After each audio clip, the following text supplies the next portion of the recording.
Thank you, Mr. Chairman. The last listening session we had, we gave everyone a little update on where we were, and I'm going to do that today. I think everyone knows that a couple of weeks ago, the School Boards Association brought 7 bills to the committees, whether it be House or Senate. Since those bills were printed, Chairman DeMordaunt and I have spent a number of hours with stakeholders, including the PTA, the School Boards Association, the Rural Administrators, the Administrators Association, and the IEA. We've come up with what I feel is better language than we had to start with. I would like to acknowledge and thank all those stakeholders for being a part of that. It would have been really easy to get up and walk away from the table, and they didn't. Those bills are going to be, or got printed, 3 of those bills got printed in my committee today, 3 will get printed in the House committee tomorrow, and 1 bill survived intact from the original 7. So that's where we are there. As those bills move forward and they're scheduled in committee, we will again take public testimony and then debate those bills, and they go up or down, move forward or not, based on the votes that they will receive. The other point that I'd like to bring up is the task force. We've had our 3rd meeting. Again, Chairman DeMordaunt and I sit on that task force. From the very first meeting, it was determined that labor relations were outside the scope of the State Board of Education and would be outside the scope of the work of the task force. With that said, we've established 5 subcommittees to look at various aspects of school improvement.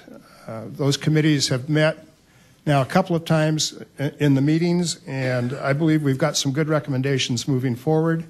It's my understanding that the State Board will have another meeting of that task force in about a month, and at that point we ought to be ready to take some suggestions out to regional meetings, and I believe that will happen. Now, from a logistics standpoint, there's no way that task force is going to be able to enter into the discussion of the appropriation in the 13 budget or the 14 budget, because that's going to have to be done in the next couple of weeks.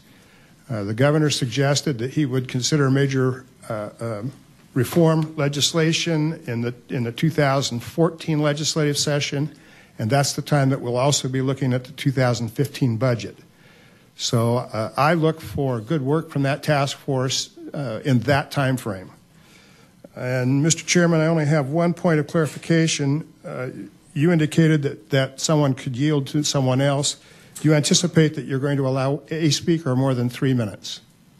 Thank you, Mr. Chairman. That's a good clarification. So no, if you yield, there's only 3 minutes, period. And so if you yield, regardless, those individuals would only have 3 minutes between the 2 of them. Does that make sense? Okay, thank you. All right, so we'd like to start now. And what we're going to do is the same thing we did before, and that is allow some of the key stakeholders to testify first. And that would be, first we will hear from the IEA. I believe Robin will be representing the IEA. Ann Ritter, the president of the School Boards Association, will then speak. And then Rob Winslow will speak, representing the administrators. And with that... Thank you, Chairman, members of the committee. In Idaho, there is a need for more equitable funding for public schools. Many districts will be running supplemental levies this year, more so than in the past. And it's very difficult for the small, poor district to raise the needed money in order to operate. For instance, Butte County School District, the median income is approximately $22,000 for the patrons of the district, while the state average is approximately $44,000 and the national average is $50,000. Our tax base just isn't large enough, nor do they have enough wealth in order to raise the money needed to meet their financial costs. And costs continue to rise. Now, in addressing House Bill 65, I'm asking the committee to distribute money to districts that were lost by the repeal of the Student Come First legislation. With the implementation of the Common Core standards and also the Smarter Balanced Assessment, Districts will need assistance in time, materials, and professional development. Financial resources will need to be made available to districts so that teachers and administrators will be knowledgeable and ready. In addition, we need money for technology to implement the new standards and new assessment. In Butte County School District, most of our computers are a decade old. Our newest computer lab is 7 years old. It's just not good enough. We can't do that. All districts need resources made available to them to ensure that they have 21st century classrooms. I'm also asking the committee to allow for flexibility in future funding. Rather than allocating funds for specific line items, allow for districts to utilize local control for operational expenditures. Districts don't have the same priority for needs, and flexibility is paramount in order for districts to be able to address their specific needs. Thank you. Spencer, can you just identify what organization you're with? Oh, I'm sorry, co-superintendent for Butte County School District. Thank you very much. Next, Brian Duncan.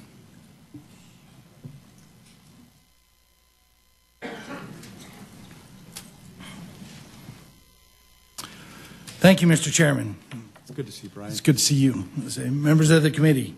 I'm Brian Duncan, Chairman of the Minidoka School District Board of Trustees and a past president of the School Board Association. It's my desire to testify today about the labor bills being presented by the association. I represent one of the districts that sponsored the resolution on these bills brought before the body of members at the annual convention in November, of which there was an overwhelming 3-to-1 vote to move these forward and adopt them as part of our platform this year. Although I do have to tell you, standing here today, I'm tired. I'm tired of being told that I'm not listening to voters. I spent a great deal of time talking to voters ahead of the election. They told me it wasn't necessarily what was in the Students Come First laws, but the process that they were going to vote against. The only campaign ads that I ever saw from the Vote No campaign on Prop 1 dealt with not limiting what could be negotiated in the contract and on teacher tenure. We listened to that in drafting our resolution, and neither of those issues is proposed in the bills that are being presented. I'm tired of endeavoring to be as transparent as possible in our dealings and to be open, only to be accused of hiding money so that we wouldn't have to give teachers raises. I'm tired of sitting on committees with the union and being subjected to their stonewall and delay tactics. And then once you finally reach an agreement, they try to throw in last-minute amendments or actively campaign against you. I'm tired of trustees being given additional responsibility and then being handcuffed as to how do we do our job. We're told to run our districts more like a business, but then hampered from making good business decisions. You'll find the provisions of these bills are good management practices that give school boards back the tools that have helped negotiations go smoother the last couple of years across the state. We've got to separate good management practice from just personal relationships. Trustees, as elected officials, the same as yourselves, put in countless hours of unpaid time. We do it because we love our kids and our desire to help them get a good education. We value teachers. We're neighbors and friends with them. We want the best for them. However, we're tasked with making decisions which often impact those neighbors and friends. Believe me when I say those decisions are not made lightly. Thank you for the time this afternoon. I would appreciate your vote to pass these bills on. Thank you, Brian. Next, we have Scott Thompson. And while Scott's coming up, Sherry Sabala, Dan Nicklay, Sandy Merrick, and Dawn Keller. Those are the next on the list. Come on down. So go ahead, Scott.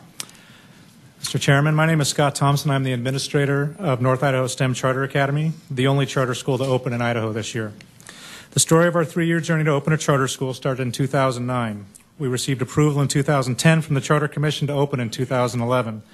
After going through over a dozen options for facilities, we found that none of our options gave us the sustainable outlook we deemed necessary to risk the careers of other top-notch teachers and uproot hundreds of children with no guarantee of sustainability of the program. With that in mind, we asked the Commission to grant us a 1-year extension to open in 2012. With this gift of time, we were able to purchase some land from a local church and split the infrastructure costs of developing the land. Our only option for financing was some used portables because no bank would touch us, even though we had 4 acres owned free and clear thanks to the Albertsons grant. We financed those portables at a rate of 7% for 6 years. Those of us in finance know that that's not a terrific option for cash flow purposes. It is truly important to note that even this option would not have been available except for the generous contributions of the Albertsons Foundation and Discover Technology. It was also our good fortune that the real estate market was in the tank and the price of the land we bought had been cut by almost 50%. Charter schools are hard to start, and they should be. However, the current lack of facilities funding for charter schools makes it impossible to open one without some sort of a benefactor. The absence of available capital or even potential future funding for facilities makes charters unattractive to lenders and vulnerable to predatory leasing companies. Too many charters have fallen prey to this because they had no other option. Our charter school still has a waiting list of over 250 students. Our program is strong, our students are thriving. I already need a trophy case for all the awards our kids are winning in the regional and statewide competitions. Our parents are supportive and enthusiastic. In our first year, we were one of only 6 schools out of 167 applicants to win the Albertsons ID21 Award for innovative programs, and still, banks will not touch our school. If true reform is to take place, good programs must at least have a fighting chance of being sustainable. The current funding for charters ensures that only 2 types of charters will exist in the future: those with a generous benefactor, or those who are over-leveraged, undercapitalized, and always in danger of closing for fiscal reasons. This uneven playing field is the enemy of school reform because it limits the marketplace of ideas. Parents often ask me why we don't get any of the millions from the bonds that they pay for public schools. Many of them are under the impression that we do, and even more of them state that this is why they voted for them. They ask why their public school children don't deserve equity in funding. These public school children of taxpayers are just as deserving. I thank you for your time. Thank you very much, Scott. And anyone else, also, thank you for leaving your testimony. We really do appreciate that, and we'd like to keep that as part of the record. Next, we have Sherry or Cherie. Sherry. Thank you. Welcome to the committee. Thank you. Thank you, Mr. Chairman. My name is Sherry Sabala. I'm with the Northwest Professional Educators. Prior to becoming a teacher, I spent 21 years in the private sector. So when I entered education, it was an eye-opening experience. I'm here to share some of the views expressed by member respondents in the Northwest Professional Educators Survey on Educational Issues.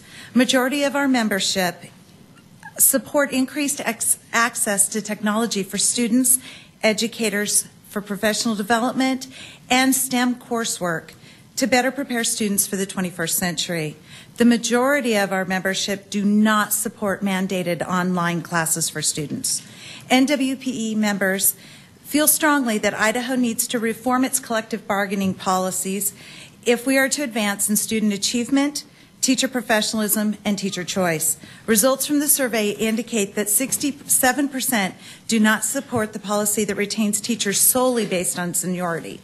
91% of our membership support requiring a local bargaining association to annually demonstrate that more than 50% of the certified staff choose its representation in order to serve as the bargaining representatives of all the teachers. 97% support requiring that representative elections be conducted by secret ballot and that non-confidential card check elections be prohibited. 96% support requiring districts to notify employees of other professional associations that provide liability insurance and legal services if they allow teacher union interaction with employees.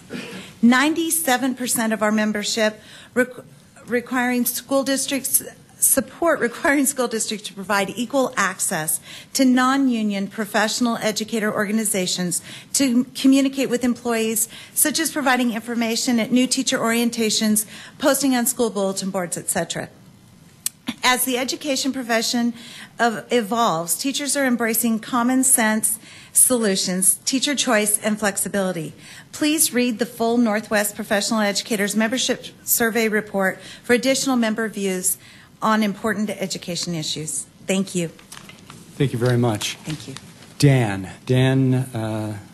Nicklay. Mr. Chairman, I'd like to exercise the co-chair's prerogative and recognize Dan Nicklay, who runs the Coeur d'Alene Charter Academy, an additional option to great schools in Coeur d'Alene. U.S. News and World Report's rated it about 55 in the highest performing schools in the nation, and that's something to be said for Idaho. Thank you, Dan. Welcome to the committee. Thank you, Mr. Chairman.